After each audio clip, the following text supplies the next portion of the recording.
Our next guest has been playing the blues for at least 4 decades now, and Michael Hawkeye Herman tours all over the world playing the 6 and 12 string guitars, slide guitar. Michael Hawkeye Herman. For more information, go to his website at hawkeyeherman.com. And again, this is the guy behind Blues in the Schools. That's right. And in fact, yesterday we were talking about the International Blues Challenge, and we're told, we'll have to ask Hawkeye this, that he actually no longer performs the traditional gigs. You are all about the education. Is that right, Hawkeye? Well, I do perform at festivals and concerts about, 60% of the time. But not in clubs.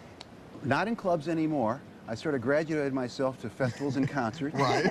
Congratulations, by the way. I love Thank it. you. You're not breathing in the smoke. That's good. exactly right. I spent about 35 years playing in clubs, and in '99 I decided to just focus on festivals and concerts and doing blues in the schools. Now, I've been doing blues in the schools for 28 years. Wow. And I've been a musician for 40 years, but I started doing blues in the schools 28 years ago because they didn't bring any musicians into my 6th grade class. Right. And so I had to find out everything I wanted to know about music on my own later on in life. Hawkeye, was there a lot of resistance at first, 28 years ago, when you came up with the concept? Did you have support from other educators or administrators, or were they saying, nah, no way, this thing is not going to work? I think, Alex, that's pretty much right. There was resistance to it. It was slower going. Right. The issues of alternative education and diversity had not really surfaced yet. And so what I was doing was on the cutting edge, because teachers were still teaching that traditional, what they call Western music, which is classical music. Right.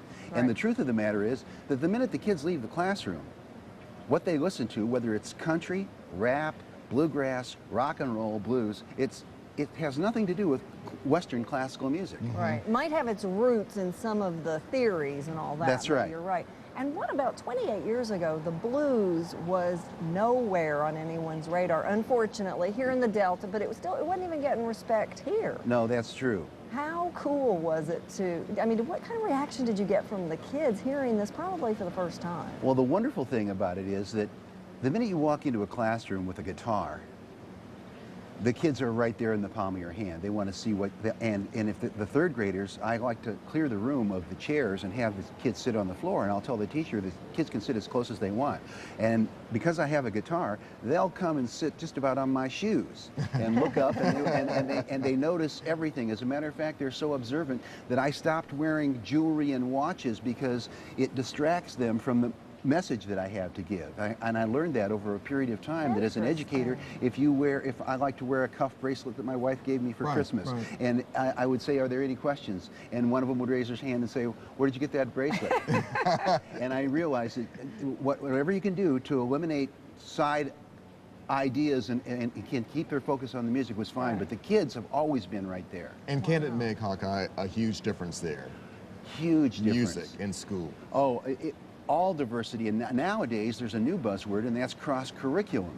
And it so happens that my sister is a student, the head of student teaching at a large Midwestern university, and she tells me what the latest buzzwords are, and cross-curriculum means that they could bring an artist like myself into an art class and have us play music while the kids paint and see what that evokes from the children. So I'd have to say, yes, it makes a huge difference, because we're bringing alternatives and diversity. You know, it didn't occur to me that kids know they can be doctors and lawyers and insurance salesmen, but they can be artists too. And by bringing artists into the schools, it provides them with that alternative. Oh, I could do that. And if you affect only one mind, you've made a difference.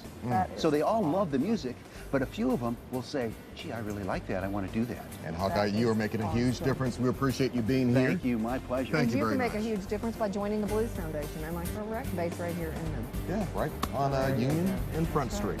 Thanks. Hawkeye, thank you very much. Glad to have you here in town. My pleasure.